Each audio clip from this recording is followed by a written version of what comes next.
But I did feel really bad about that Sarsgaard incident that we had. Sarsgaard, that still scarred you. You're scarred. It Sarsgaarded me. You're Skarsgarded. It scarred me with Sarsgaard. Yeah. All right. Well, I'll have some Star Wars pictures that we'll show here too at some point. So we'll have to look back.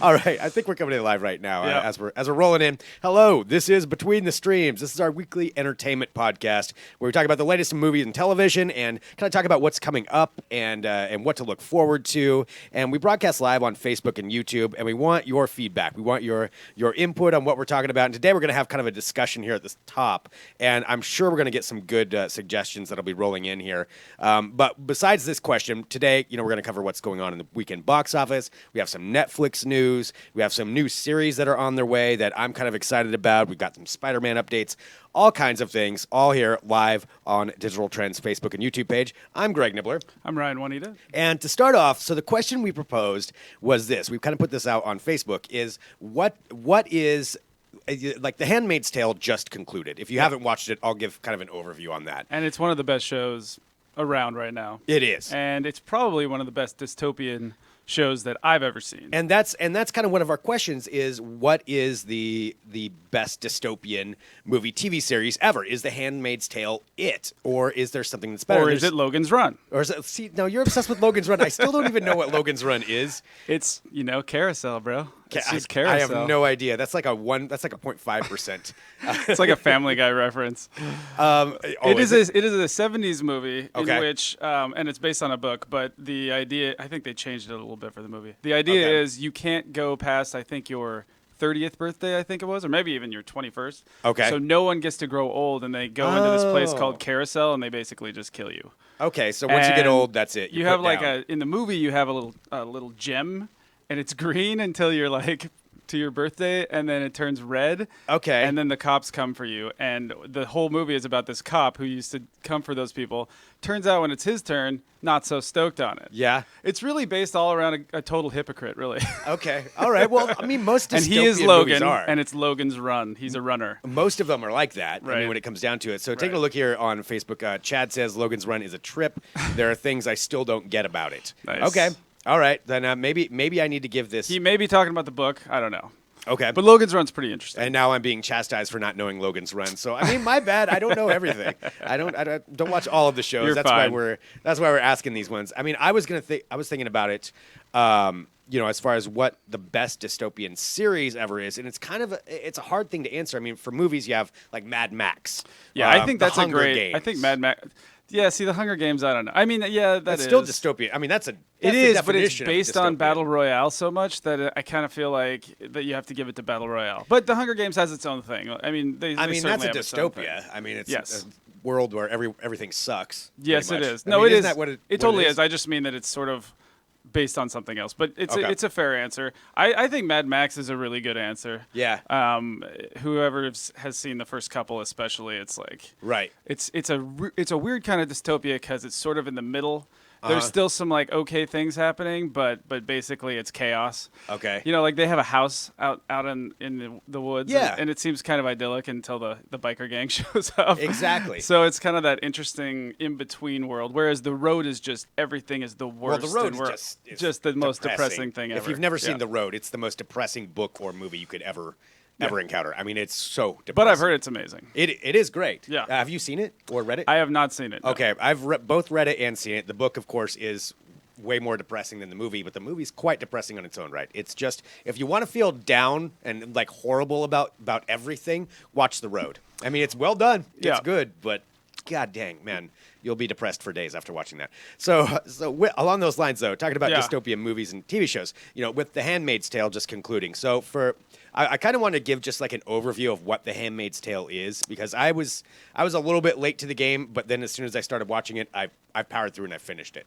Well, the nice thing is, even if you were late, they were releasing it week by week, so you could catch up. Exactly. And I'm still only about halfway through, and I think that's because every time I watch one, it's so impactful. It's like I feel so much empathy for the characters. Yeah. That it's kind of puts you through the ringer a little bit emotionally. It really does. And I was also talking about how it's not great for your sex life.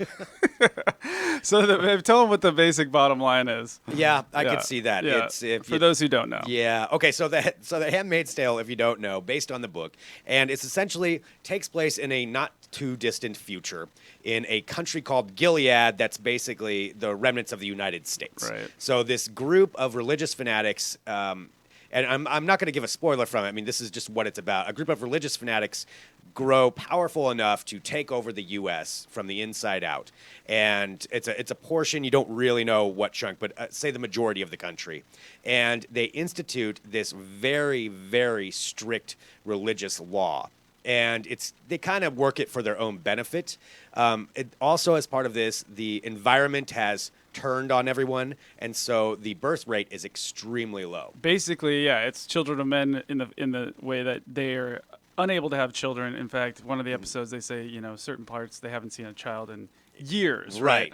But there are some women who are still able to have children, and what they it's horrible, and this is why it's such a hard thing to watch. They round up these women, and they become handmaids, which essentially they are surrogates for the rich people. So rich men impregnate them to have the kid, and then they send the woman on the way. And so they are forced to join this group. They have to wear red cloths, like these robe things. And it's also a very misogynist society. Oh, yeah. Women are downtrodden, and it's just, it has all these different elements, and it has this sort of autocratic thing going on that sort of resonates, I think, right now. So, they even say that they've leaned into, sort of the present times. So there's all these interesting little elements to it. And a lot of people probably know what it is, but it just finished. And so we thought we'd maybe just talk about it, because I feel like it's one of the best shows I've seen in years. And it's one of the most impactful shows I've seen in a really long time. And it's also because of the way it's shot.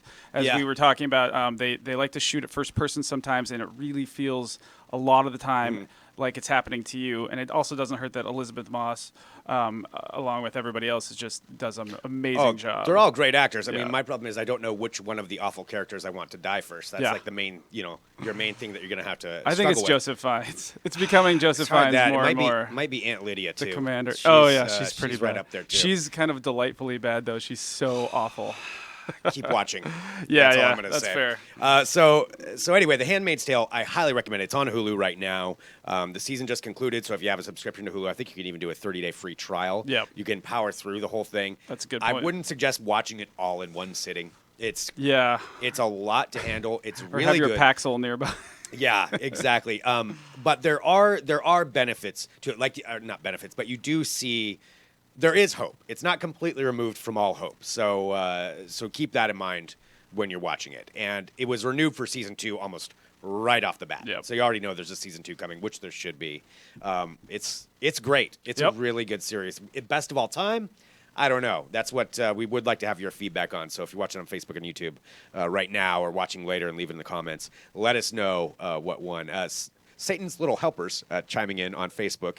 I don't know what that means, but Satan's Little Helper, maybe Simpsons reference him. But says, "I'll cry, won't I?" That doesn't sound like something Satan's Little Helper would say. But I haven't cried yet. I've cried, but it is an emotional ride. Like emotional as far as just dramatic. It's an emotional ride, and it's very blunt. Yeah, the violence is blunt. Absolutely. So let us know what you think on there. All right, let's go on to try to talk about some of the other things that we've got here today. So we do have the weekend box office. Now that might make you cry, because this is a lot of terrible movies coming out this week. We're going straight from The Handmaid's Tale to the first movie that we're going to talk about. Perfect transition. Cars 3.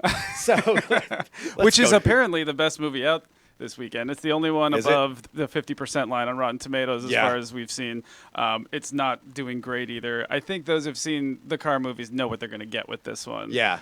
Cars 2 was kind of the first, I think it's Pixar, movie that was widely panned and apparently 3's okay. Okay. Yeah. I mean, the animation's gonna look cool. Not being, I'm not a huge animation, animated movies person, And but all I'm picturing it's Larry the Cable Guy, right, saying a bunch of weird things and. Not get her really. done. I think it's more I'm wrong like on that. Owen Wilson being the hero. Oh, okay, and, Owen Wilson and Larry the Cable Guy. Okay. Larry the Cable Guy's in there. All right. Okay. Well, there it is. You can go see Cars 3. I'm sure that's good for kids, though. You can go see it. Cars 3. The next movie that we wanted to highlight here that's coming out this weekend, and again, we're going to go through a bunch of different things. We've got updates on Spider-Man and Netflix and a lot of stuff to get to. But this movie, I'm actually excited to see. It's getting really terrible reviews. This is one for VOD, I think. Yeah, probably. That, those of us who grew up in the 90s rap scene will probably enjoy it anyway. Yeah, the 90s rap. It sounds like you were a rapper in the 90s. You know what I mean. R-dubs, yo. It was West Coast, East Coast, man. It was tough out there. What did Montana align itself with? I guess West Coast. It was really tough. It was tough to choose. Tough to choose? Yeah. I'm a BIG guy, so I went. So that's East Coast. That's one of the few things I've ever gone East Coast on, I'll tell you that. Yeah. All right. Mostly I'm Jim Morrison style. The West is the best. But all right. So this should be movie, okay. This is the biopic on Tupac. All Eyes on Me. One thing we can say about this one is the main guy. Is it Jeremy Heft? No, it is. Sorry. It's Demetrius Shipp Jr. That's right. Jeremy Heft is one of the main writers. Yeah. He looks a lot like Tupac. He looks amazingly like Tupac. So there's that. I mean, it's uncanny. Yeah. I think how much he looks also, like the Tupac. Z in the title is very hip. So there's that. Yeah. Too. Eyes on Me. Well, I mean, that's, I believe, from the album. Yeah, it's from his Yeah. I'm sure. So All Eyes on Me, kind of detailing Tupac's rise and fall. The guy who played Biggie in the Biggie movie, Notorious, I believe he's back in this as well. Yeah, playing Biggie. Dude, I don't know what else this guy can do. He's either doing that and he's doing like mall like, signings and stuff like BIG lookalike. Yeah. We need a BIG lookalike for this car dealership open. Nailed it. Hey, I mean, if you can make a career out of that. You never know. This guy, though, Demetrius Shipp Jr., I'm going to watch it just because he looks so much like Tupac. So that's enough for me. That's I'm not what they were go to hoping the for. Yeah, you got me on that one. Yeah. All right, a couple other movies that are coming out this weekend. The next one, we talked about this a while ago, and it seems like a remake of Very Bad Things, only with women. Yeah. And the thing is, and I was reading a review, and I was like, yes, that. I was reading the Hollywood Reporter review, THR review, and they said, it's kind of like Very Bad Things, but of course it's the women's side, and it's got the raunch-com. That would be more interesting if that wasn't such a huge trend right now. And they've got, Bad Moms, How to Be Single, Mike and Dave Need Wedding Dates, Trainwreck. It's the hot thing right now is rated R movies with female leads sort of doing the things that men used to do for years and years in their raunch comedies. Right. And now the women are taking over, which is fun and everything, but I think this is just sort of one more of those. Yeah. And it's a little bit too much like Very Bad Things, I think. And also it just apparently never got its ground. Well, just to clarify, I don't think we even said the name. Rough Night. Sorry. Yeah. Rough Night is the one that's out this weekend. Scarlett Johansson, Kate McKinnon, Jillian Bell. Zoe Kravitz. Yeah. Ty Burrell, I like him. Ty Burrell, yeah. Demi Moore shows up. I'm assuming as a cameo. Jillian Bell, I'll watch anything she's hilarious. in it she's in, so I will. Yeah, give and this Kate a shot. McKinnon looks really fun, but from what we've seen, it's not going to be. Probably another one for VOD. Yeah, I think that's what we're looking at for that. Yeah. So again, going down the ones that are. These movies that are coming out in the theater this weekend, just so you're aware of what they are, and then we'll get into some other things that are happening, some X-Men news, Spider-Man, etc. So another movie out that I'm not going to see. I will not see this. Yeah, if you needed one more reason not to swim in the Pacific. 37 Meters Down is the name of this movie, and I'll say what this is. Yeah. 2 girls get stuck in a shark cage 47 meters down. Yeah, that's about it. Absolutely not. I mean, ever since I saw Open Water, I can't watch any of these movies where people are stuck out at sea. And can you That's a nightmare. imagine shooting this thing? No. I mean, how much money would you have to get just to be like, I mean, it doesn't even matter about the shark. You're in the bottom of a pool for 90% of the shoot. Oh, yeah. That does not sound fun. No, that does not sound fun, and absolutely not. Just the whole idea of this. Yeah. I'm actually, we're off next week. I'm going to be in Mexico, and I was going to go snorkeling. So now the idea of this is already messing with my head. I'm like, yeah, and my fiance is from Orange County, and the other day off the beach, not far from her house, there were paddleboarders, and there was a helicopter yelling to the paddleboarders. Oh, I saw that. Because there were 18 giant great white sharks right underneath these guys. They're just like, please peacefully paddle back to the shore. We try not to use profanity on this show. I'm just going to say F that. Yeah. No, I am my gosh. not. I am absolutely not getting involved with that. That's all scary. 47 meters down. So that's a no on this end. And one other movie that's out this weekend. And this is the one we reviewed this week because we thought this could be really interesting. It's Colin Trevorrow. He did Jurassic World. He's known in the indie world before that, and he's also doing Star Wars 9. And so this movie's called Book of Henry. Yeah, it's basically a thriller with a lot of plot twists. Not what I just said. And and Naomi Watts is the star. I just said we don't use profanity on Yeah, this and show. sometimes we do. All right.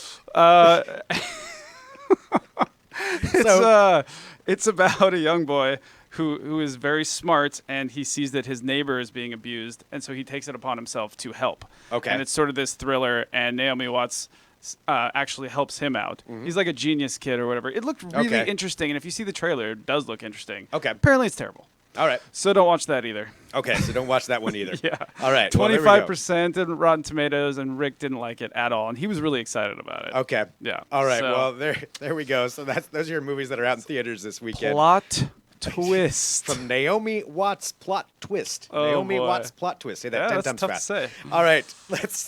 Let's move on to Let's do that. to a couple other things. We've got some news this week, so let's get through this, and we're going to kind of cover some. We've got some remakes that are coming up, things to let you know about that you should be aware of. So let's get to our first topic, which is generally almost every week we've got some updates on comic book movies. Yeah. And the first one we have has to do with the X-Men franchise, and the X-Men movies are about ready to explode. There's a lot happening with the X-Men movies. That's true. Yeah.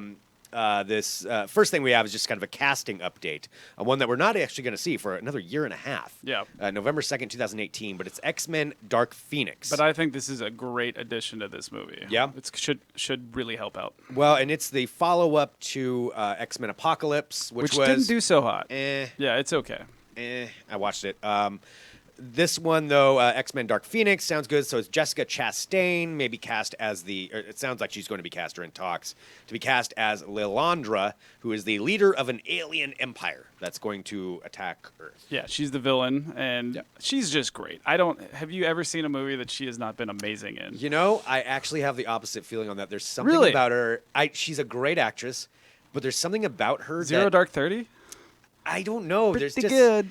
There's just something about her where I'm just like, I don't like you. Wow. I don't know why. I don't know, and I have no excuse for it. It's the red hair, isn't it? No, it's not the You're red a red hairist. I don't know. I think it's just her pouting face all the time.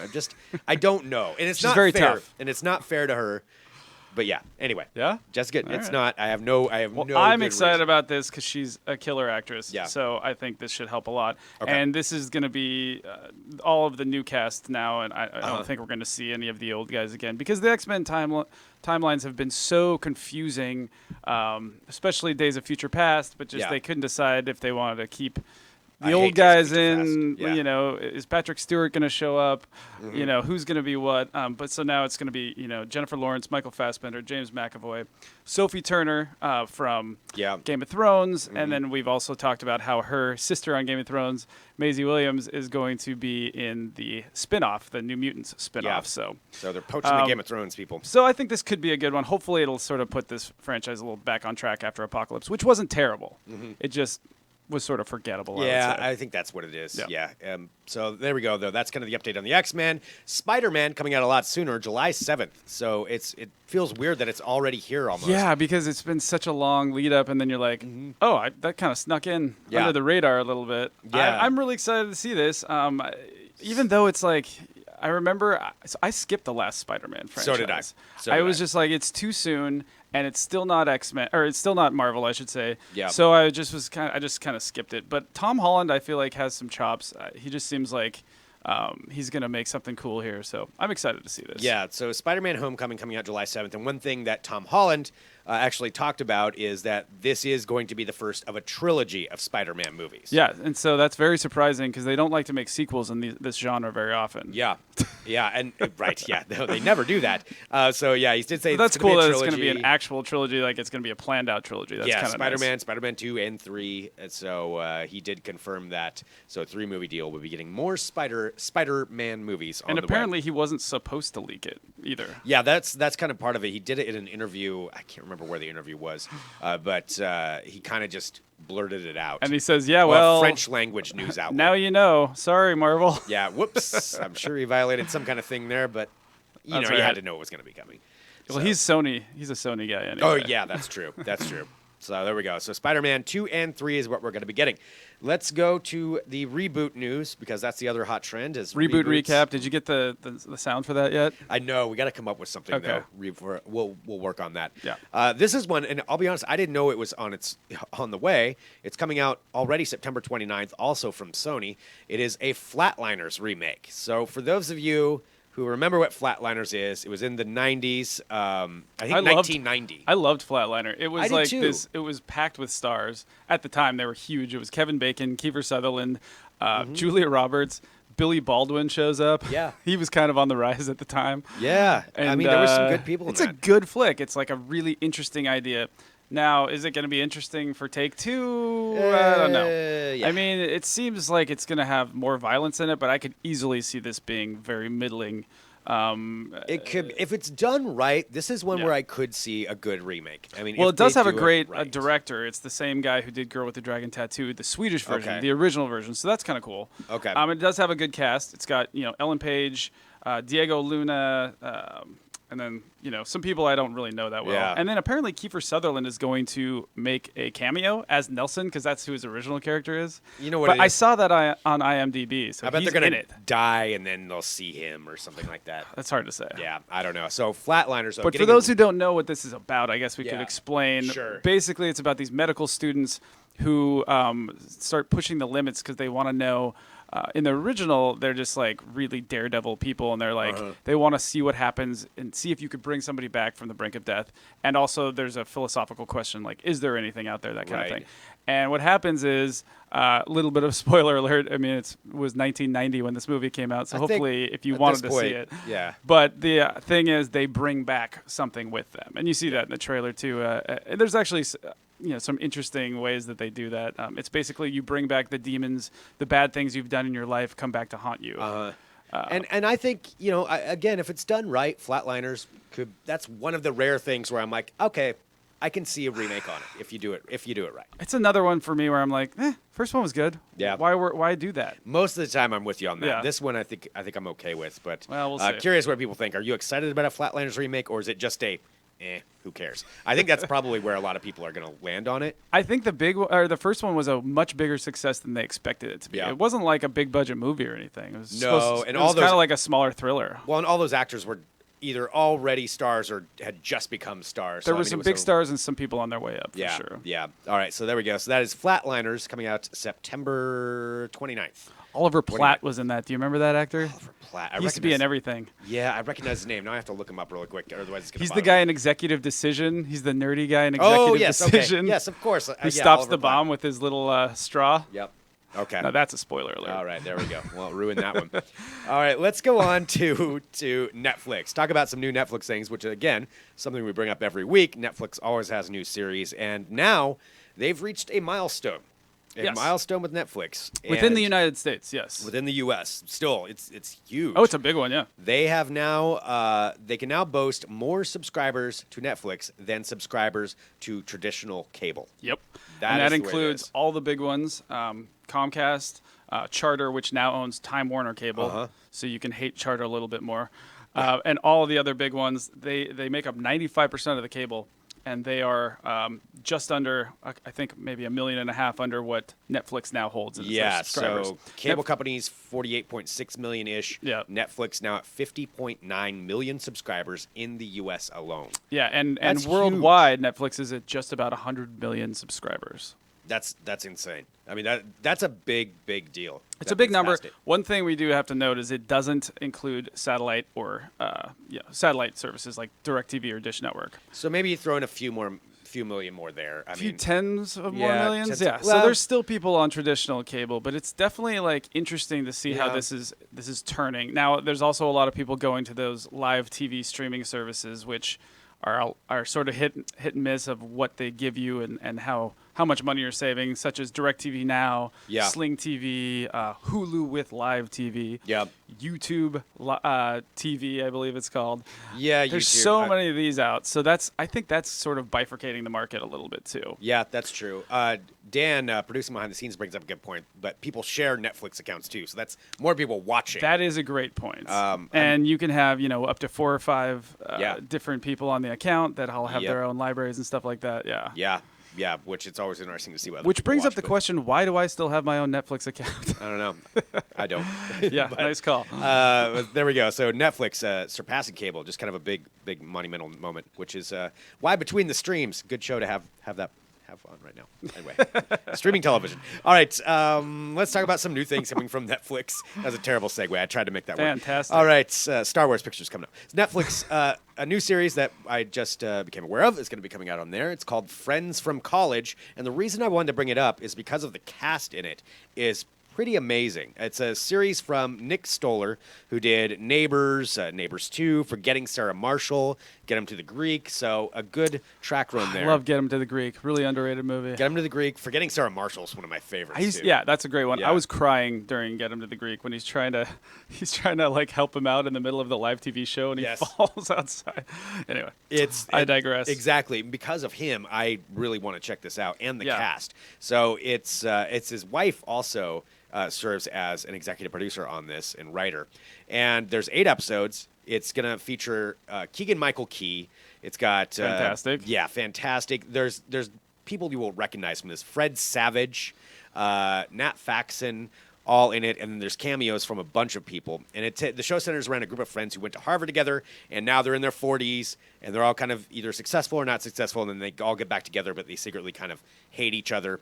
It's one of those comedies where it's like it's going to be the cast that drives this. What's really funny about this is we wrote this up a little bit back, and we got all these comments like, "Oh, great! A bunch of rich college or Harvard grads are having a hard time with life." All right, like that's fair. Go F yourself. And all that stuff. People got fair. really vitriolic about it, and I wasn't sure why.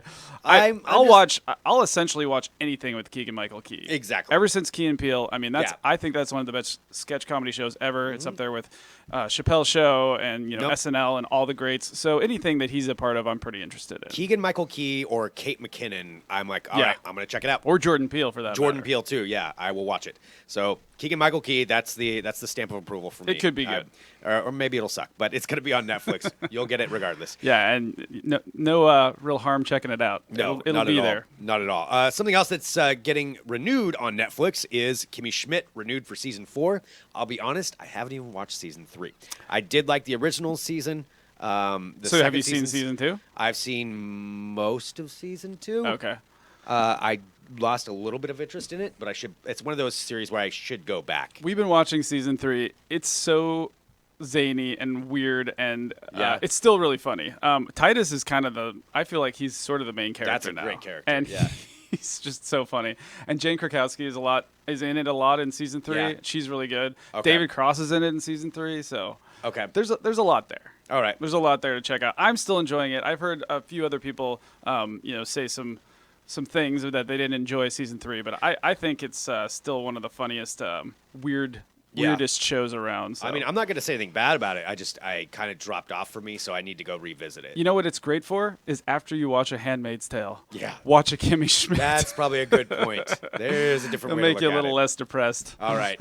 Good idea there. All right. We've got a few other things just to get to here before we wrap up the show for today. Again, if you're watching live on Facebook and YouTube, let us know what you think. Are you excited about Kimmy Schmidt season 4? Let us know what you think. So HBO news. This one I just thought was curious, and this is another show that I don't feel like a lot of people watch. I have seen both seasons so far, and it has to do with Ballers. It's just that you don't hang out with enough bros. Maybe that's it. Maybe that is it. So Ballers, the comedy on HBO, centers around The Rock, Dwayne Johnson, who's a former football player, now an agent, and it centers around football players and behind-the-scenes world of getting high-priced athletes, again, rich people. Yeah, it's Entourage meets, football, essentially. Yeah. And The Rock's good in it, and I think Rob Corddry's good in it. Yeah. Yeah, it's just not the most compelling show. I can watch it for a while, and it's fine. I feel like there's a lot of forgettable acting. Yeah. Ariel Cabell in it. She's just she plays a sports reporter, and I'm like, I don't believe you. You're just kind of the hot sports reporter, agree, yeah. and I don't know. It's not. It's just there's not a lot of fantastic performances. It's not something to watch when you really have nothing better to do. That's kind of how I've watched it. But there's so many good TV shows out there. Do you really want to waste your time? Well, it always fell into like a good spot, like I think it was right after Game of Thrones, or or maybe The Leftovers. Whenever it would be after something heavy. It's like, all right, well, this is lighter. I'll watch this, but it's there. Yeah, it's there, and it's another show that's there. Apparently, it's their most popular comedy, and that's the thing. The most popular comedy, Ballers, of this last decade. The last decade. Okay. Is Ballers more popular than Silicon Valley? Ballers. So thought that was kind of interesting. It's hard to understand. It's all right. It's all right. Just understanding the Veep is in the running there. How could Veep not be? Yeah. How could Veep not be their most popular comedy? Well, Veep maybe a little bit. I hate to say a little bit more intelligent than Ballers. You're going for a little bit of, and it's very political, and some people maybe are looking to get away from politics these days. Yeah, but it's not really. It's really though. not. It's really just about some of the most hilarious monologues. Everybody just says the funniest crap comes out of their mouth. Lumberg's in it. Yeah, Veep is one of those shows. It's such a great show where you can go back and watch it again and again, and you'll catch a new joke that you didn't catch. You'll last catch time. just some of the best burns you ever heard in your entire life. It's amazing. Yeah. If I could speak like that, I would be so happy. Right. Yeah.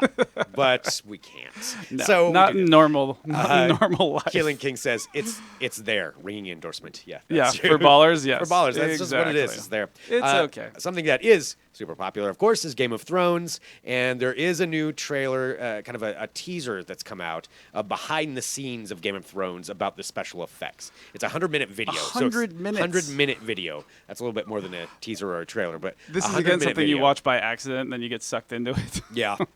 Yeah, I'm probably not going to watch this myself, but if you really are into the behind the scenes of how they do all this, which is fascinating. I mean, it's incredible special effects. Definitely. That's available for you to watch. All right, so there we go. It's a sweet robotic dragon there. That is a sweet robotic dragon. All right, a few things that are left before we wrap this up. Again, just on our original question that we asked about The Handmaid's Tale being done, what is your favorite television series or movie set in a dystopian future? If you've got one, let us know what it is. We were kind of listing some off earlier. Mad Max, The Road, Blade Runner, Hunger Games, 12 Monkeys. That's another one. Man, 12 Monkeys is great. It is. I would love to rewatch that. It is. There is a series based on that, too, which I've never checked out. I have not seen the series. Yeah. The movie itself was really, really well done. Yeah. Fahrenheit 451 is going to be a series. Yes. That's coming out pretty soon. I think Michael B. Jordan is going to be part of that. So I feel like 12 Monkeys was when I realized that Brad Pitt was a really good actor. Yeah. Does he eat an apple throughout it? He's just so weird in it. No, he is so weird. It's amazing that he can be that creepy. Mm-hmm. Yeah. He can be that pretty and that creepy. That's good acting. I just remember him as the stoner in True Romance. That's all. Yeah, that's true. That was like his first big role. All right, come on. Condescend on me, man. A couple other things to get to. Hulu, going back to Hulu, talking about Handmaid's Tale on Hulu. Hulu is now going to have a VR comedy, a virtual reality comedy called Door Number One. And the way it's going to work, obviously you'll have to have a VR headset to use it, but it's interesting to see. I don't know if you will have to have a VR headset. I think that'll maybe just you can watch it make it cooler. But the real thing about it, I think, is the interactive thing where it's like a choose-your-own-adventure. Yeah. So that's the crazy part. Yeah, choose-your-own-adventure comedy series. So it's weird. Supposedly there will be about 55 minutes of footage, 15 to 20 minutes of which will be interactive for the viewers. So how that's all going to work, I guess you can choose things for the characters, what they do. It takes place at a fictional 10-year high school reunion. Oh, so, weird. Yeah, that's where it's taking place. I mean, it'll be interesting. It's always interesting because they're still trying to figure out like VR. Uh-huh. We've been hearing about VR since we were kids in middle school. Yeah. And there's still, of course, the technology has come a long way, but they're still trying to figure out how they're going to use this outside of like the gaming world. Right. And they were first trying to figure out if they were making VR films. Is that going to be a thing? Uh-huh. And when I went to an IMAX event, they have the IMAX VR events, which they sort of introduced us to their new technology that they were doing, which they're going to try to put. It wasn't new technology so much. They partnered with some VR companies, but they're going to try to put their sort of VR arcades inside movie theaters. So, wait, just to understand that. So, and I know you have an article on digital transformers, Yeah, you can read about it. So you sat in the IMAX, but then you put on It's not that at all. That's okay. that's what you would think going I was in. like, what's that? That's kind of a waste of an IMAX. It's basically IMAX saying we want to get in on this VR thing. And what IMAX has done, they've done a ton of research because this is a humongous company and they've always sort of been on the forefront. Mm-hmm. And their research tells them, and that's kind of why I brought this up, is that people want to watch or interact with VR for around 7 to 10 minutes. So the thing is, people don't really want to watch a whole movie in VR, at least not right now. It's kind of exhausting. It kind of is. You have to be looking around everywhere. Exactly. You're going to miss something. And, they first thought maybe they were going to have directors make audio cues to point you where to go, so you look at the story, and so that creates a linear or semi-linear narrative. But it just seems like they can't figure out how to make a VR film work. So that's why, to me, it's interesting that they're now trying to do a VR TV show and to see how that's going to pan out. Yeah. It's all so experimental right now, and it's one of those things where you're just wondering who's going to crack it, who's going to make the right content, and the answer is the porn industry. Yeah. But that is true. How well it's they going are to the work leading innovators for movie and TV is going to be very interesting. All right. Well, there we go. Virtual reality coming to comedy series coming to Hulu or porn near you. So last couple of things, just a couple of an update I wanted to give because American Crime Story, which is a series on FX, each season's a different story. It's kind of like American Horror Story, only American Crime Story. They have the one about O.J. Simpson. That was the latest one, huge success. And then the next one was going to be about Katrina. So American Crime Story, Katrina, and of course about the Katrina hurricane in New Orleans. I heard something about that. I heard something. You may have heard this. Yes. That, however, is getting delayed. So they're pushing that back to be the third season. The second season is going to be about Gianni Versace, which it's going to be coming early 2018 on FX. Gianni Versace was actually assassinated by a serial killer. And so crazy story, and that's what the second season is going to be about instead of Katrina pushed back to the third season. So. Which is interesting to me. Ryan Murphy, Midas Touch, it seems like every show he makes is amazing or does really well anyway. And Ryan Murphy does American Horror Story. Yes, and he did Scream Queens. Yeah. He's doing this. Scream Queens did fold, but the guy makes a lot of good TV. But it's interesting to me that, the reason OJ was so good, I think, is because it was all in the courtroom, or a lot of it was in the courtroom. Yeah. And people love courtroom dramas. It was a great courtroom drama. Crazy story, of course. And we've talked about this. How are you going to redo that? Because there's nothing weirder than that OJ story, really. I mean, of course, there's things weirder. But, that is one of the strangest events that anybody who lived through it still remembers it vividly. So that was such a great one. Is Katrina or is the Versace story going to have that same, compelling nature to it? It's going to be interesting to see how they tell that story. Work. Yeah, exactly. Yeah. Well, that is the update on that. So early 2018, American Crime Story, Versace is what you're going to get. And finally, I want to update this. I'm not a huge horror movie fan, but this franchise I actually do really like. And it's talking about the Conjuring franchise. So I did not realize how many movies are on the way from this Conjuring world. We have The Conjuring. Is this another cinematic universe? It really is, okay. Yeah. So we've got The Conjuring 2, based on a pair of real-life paranormal investigators, and then, they take a lot of liberties with it. You've got Annabelle, which was a prequel about a haunted doll, also loosely based on a real story. But these are the ones that are coming out now. And I did not know on the way this year. Annabelle Creation is coming out August 11th of this year. The Nun, which if you've seen Conjuring 2, you know what I'm talking about with The Nun. It is creepy as hell. I mean, it is disturbing to look at. So The Nun is getting her own movie on 2018. And now The Crooked Man is getting a movie. Also a spinoff from The Conjuring 2. That's a lot of movies. It's a lot of movies. Yeah, we'll see how that works out. A lot of movies. I'm sure they'll make money. These, horror is so cheap to make, and if it's decent at all, you can make a lot of money on it. So it makes sense for the studio. It does. If it's going to make sense for good movie watching, that's going to be another question. I don't know about that. So we'll see. But there you go. There's going to be 6 movies in total so far. And then lastly, I just wanted to do it between the cracks. Yes. Because school's getting out. You're going to need something to watch. And this is one that may have slipped by you. A lot of people have probably seen it. But if you didn't, you thought it was a stupid premise, I just wanted to put this back on your radar. It's available on Hulu.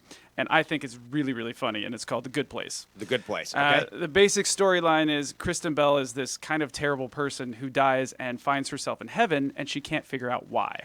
and they think that she's someone else. And she's in this moral and philosophical dilemma. Do I tell them? Like, are they going to figure it out? How do I fake to be this person?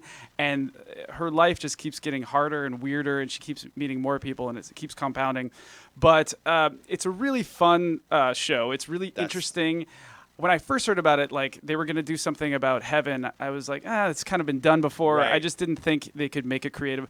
But what kind of brought me in is that Michael Schur, I think that's how you say his name, who is the co-creator of Parks and Rec, who's a big writer and producer on The Office. He used to write for SNL. I think he's the one of the co-creators of Brooklyn Nine-Nine, if not the only creator. He makes really good TV shows, really funny TV shows, in my opinion.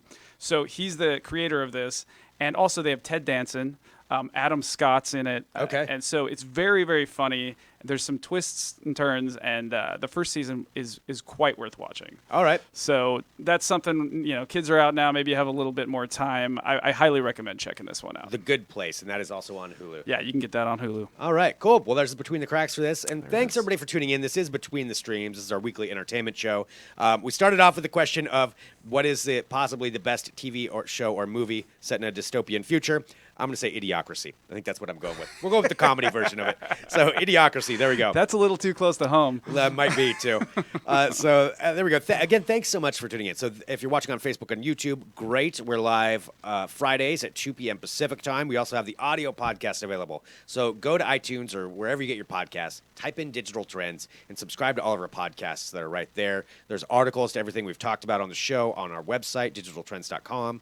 Check all that out. We will be out next week, but we'll be back the week after that. And I think that's about it. Any final thoughts?